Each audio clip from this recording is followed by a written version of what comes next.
जब रुद्र और नील को ये पता चलता है कि दिशा को मारने के पीछे सोमनाथ का हाथ है तो वो काफी गुस्सा होता है। तब नील ने कहा, रुद्र अब चलो, दिशा के बारे में बाकी इन्फॉर्मेशन कहीं और से ही कलेक्ट करनी पड़ेगी। और फिर रुद्र और नील हॉस्पिटल के बाहर आ गए, जहां जय और वीरू उनका इंतजार कर रहे थे। नील ने मुस्कुराकर जय को देखा और फिर आंख मारते हुए पूछा, हो गई डॉक्टर हसीना से मुलाकात? नील की बात सुनकर वीरू को हंसी आ गई, तो वहीं जय ने नील की बातों का कोई जवाब नहीं दिया, बस एक मीठी सी मुस्कुराहट पास कर दी और फिर चारों गाड़ी में बैठकर चले गए। दूसरी तरफ शुभ पूरा दिन ऑफिस में काम करता हुआ बुरी तरह थक गया था। तभी शुभ निहाल के केबिन में जाकर बोला, निहाल भैया बहुत थक गया हूँ, अब मैं जाऊँ? मुझे किट्टू और दिशा को कॉलेज लेने भी जाना है। ये सुनकर निहाल ने कहा, चुपचाप जाकर अपना काम कर, रुद्र और नील उन्हें कॉलेज से ले आएंगे। शुभ को निहाल का ऐसा बिहेव अच्छा नहीं लग रहा था। तभी शुभ ने खुद से कहा, मुझे क्यों आखिर बार बार दिशा की याद आ रही है?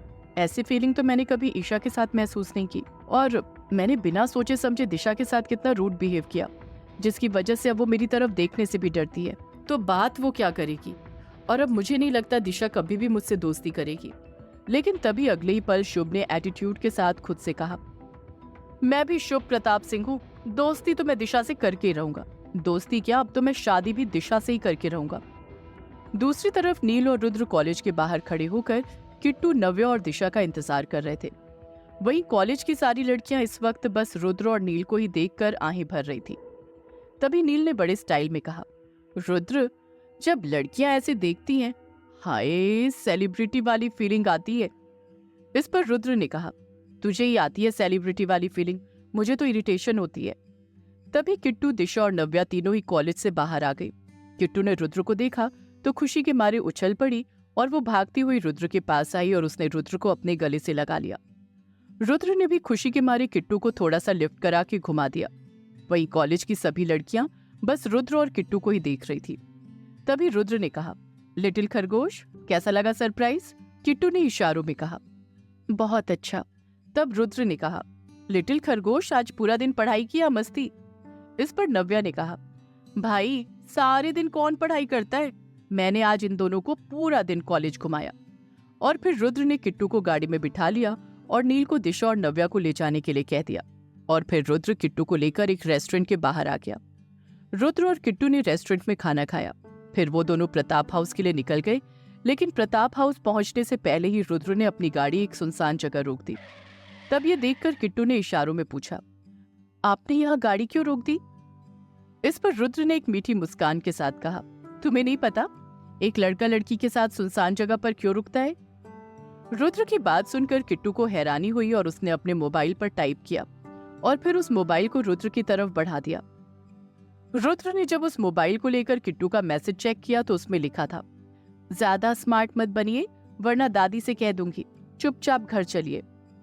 ये पढ़कर रुद्र ने किट्टू की तरफ देखकर कहा, ये तो मुझे बार बार दादी की क्या धमकी देती हो, मैं तो आज स्मार्ट बनकर ही रहूंगा, क्या करोगी?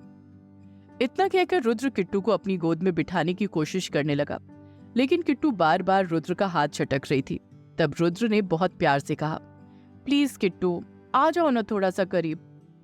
रुद्र के बहुत ज्यादा रिक्वेस्ट करने पर किट्टू रुद्र की गोद में आ गई और फिर रुद्र ने अपनी चेयर थोड़ी सी पीछे की और किट्टू का सिर अपने सीने पर रख लिया। और फिर रुद्र किट्टू के बालों को सहलाने लगा और किट्टू उसे प्यार से देखने लगी। तभी रुद्र ने कहा, कल एक जमीन की नीलामी है और मुझे उसकी टेंशन हो रही है, क्योंकि मुझे वो जमीन किसी भी कीमत पर चाहिए। लेकिन मैं जानता हूँ सोमनाथ मुझे वो जमीन नहीं खरीदने देगा, और वो जमीन मेरे लिए बहुत ज्यादा जरूरी है क्योंकि मेरा प्रोजेक्ट उस जमीन से जुड़ा हुआ है। इसलिए समझ नहीं आ रहा सोमनाथ के रहते हुए मैं उस जमीन को कैसे खरीदूं। तभी किट्टू ने अपने मोबाइल में कुछ टाइप किया और रुद्र ने किट्टू का मैसेज देखा। जैसे जैसे रुद्र किट्टू का मैसेज पढ़ रहा था, वैसे वैसे रुद्र के चेहरे पर एक स्माइल बढ़ती जा रही थी।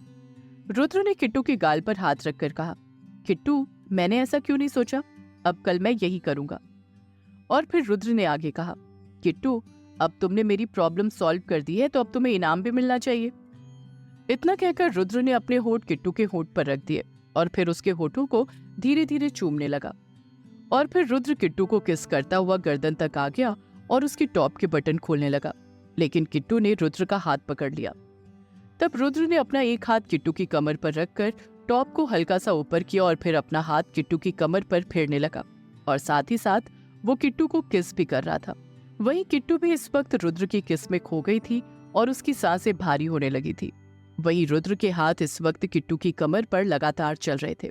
कुछ देर ऐसे ही एक दूसरे में खोए रहने के बाद जब किट्टू से बर्दाश्त नहीं हुआ तो उसने रुद्र के दोनों हाथों को अपने हाथों से पकड़कर अपनी कमर से दूर करते हुए उससे अलग हो गई और फिर उसने अपनी दोनों आंखें झुका ली। और इस वक्त किट्टू का चेहरा शर्म के मारे बिल्कुल लाल हो गया था। ये देखकर रुद्र ने एक मुस्कान के साथ कहा, क्या हुआ किट्टू, मेरा करीब आना तुम्हें अच्छा नहीं लगता है? ये सुनकर किट्टू ने नजरें झुकाकर ना में अपनी गर्दन हिला दी। वहीं इस वक्त रात काफी हो चुकी थी और वो सड़क पूरी तरह सुनसान थी। तभी रुद्र ने कहा, अच्छा मैं कुछ नहीं करूंगा, छोड़ो मेरा हाथ।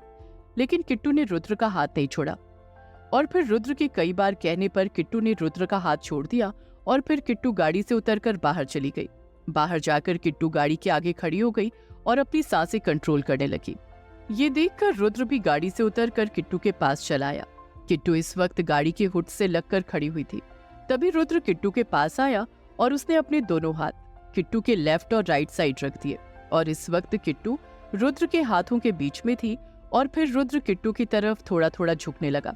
वहीं ये देखकर किट्टू भी थोड़ा थोड़ा पीछे की ओर हटने लगी।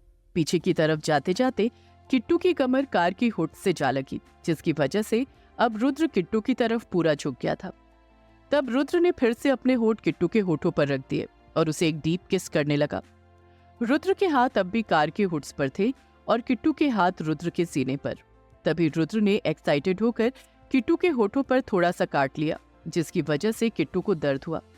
तब किट्टू ने जोर लगाकर रुद्र को धक्का दे दिया और गुस्से में रुद्र को देखने लगी।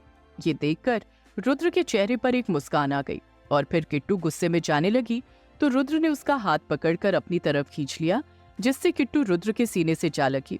और फिर रुद्र ने अपने एक हाथ को किट्टू की कमर पर रखा और दूसरे हाथ से किट्टू के चेहरे को थोड़ा सा ऊपर किया और फिर अपने अंगूठे से किट्टू के होठों को प्यार से सहलाते हुए बोला, सॉरी, नेक्स्ट टाइम प्यार से करूंगा। लेकिन किट्टू अब भी रुद्र से गुस्सा थी। उसने रुद्र का हाथ हटा दिया।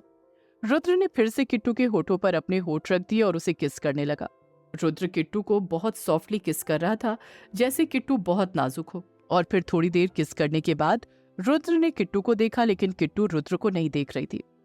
इस पर रुद्र ने धीरे से कहा, सॉरी, अब नेक्स्ट टाइम ऐसे किस करूंगा।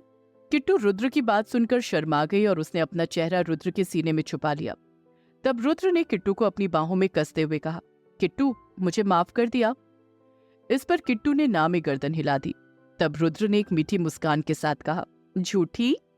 वहीं दूसरी तरफ शुभ आज ऑफिस में काम करता हुआ पूरी तरह थक गया था, लेकिन उसने आज का काम पूरा कर लिया था। और फिर वो निहाल के केबिन में गया और कहने लगा, भैया, आज का सारा काम मैंने कर लिया है, अब मैं घर जाऊं। इस पर निहाल ने कहा, चल मैं भी चलता हूं। और फिर दोनों ऑफिस से निकलकर गाड़ी के पास आ गए और फिर दोनों गाड़ी में बैठ गए और फिर निहाल ड्राइव करने लगा। निहाल शुभ से बातें कर रहा था, लेकिन शुभ कोई रिएक्ट नहीं कर रहा था। निहाल ने 2-3 बार शुभ को आवाज भी दी, लेकिन शुभ ने कुछ नहीं कहा। तब निहाल ने जब ध्यान से देखा तो शुभ ज्यादा थकावट की वजह से गाड़ी में ही सो गया।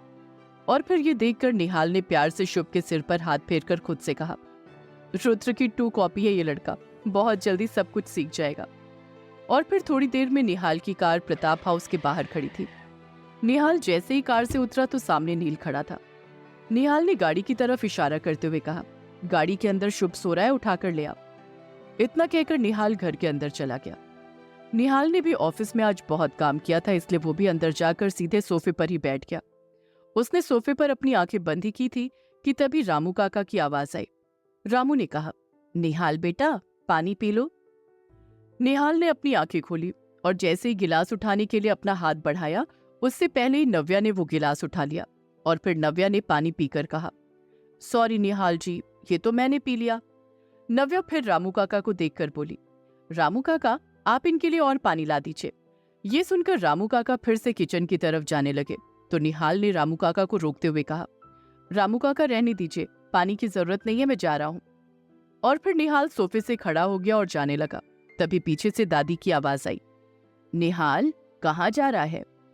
निहाल ने पलटकर देखा और एक मीठी मुस्कान के साथ कहा, दादी जाऊंगा कहाँ, फार्म हाउस ही जाऊंगा, अपने विला में तो जाने का मन नहीं करता। इस पर दादी ने कहा, तुम कहीं नहीं जा रहे हो, कल होली है, सब साथ में मिलकर सेलिब्रेट करेंगे। ये सुनकर निहाल ने नव्या को देखते हुए दादी से कहा, दादी रहने दीजिए, मुझे होली सेलिब्रेट नहीं करनी। वैसे भी मेरे यहाँ आने से कुछ लोगों को बहुत बुरा लगता है। दादी ने निहाल की बात ठीक से नहीं सुनी, पर नव्या ने ये बात सुन ली थी, इसलिए उसने एक नजर निहाल की तरफ देखा और फिर गुस्से में वहां से चली गई। नव्या की एटीट्यूड को देखकर निहाल ने मन ही मन खुद से कहा, खुद ही गलती करती है और खुद ही गुस्सा हो जाती है। मुझे भी सारी दुनिया में ये कबूतरी ही पसंद आई। तभी दादी ने कहा, मैंने कहा निहाल, तू कहीं नहीं जा रहा। चुपचाप कमरे में जाओ, फ्रेश होकर डिनर कर लो। कल हम सब मिलकर होली सेलिब्रेट करेंगे। निहाल ने कहा, पर दादी।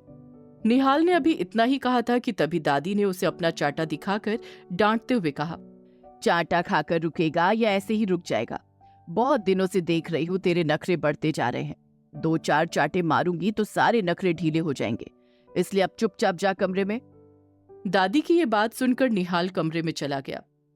क्या नव्या और निहाल के बीच सब कुछ ठीक होगा? क्या किट्टू और रुद्र का प्यार ऐसे ही बरकरार रहेगा? क्या नील और रुद्र दिशा के रियल पेरेंट्स के पास पहुंच जाएंगे?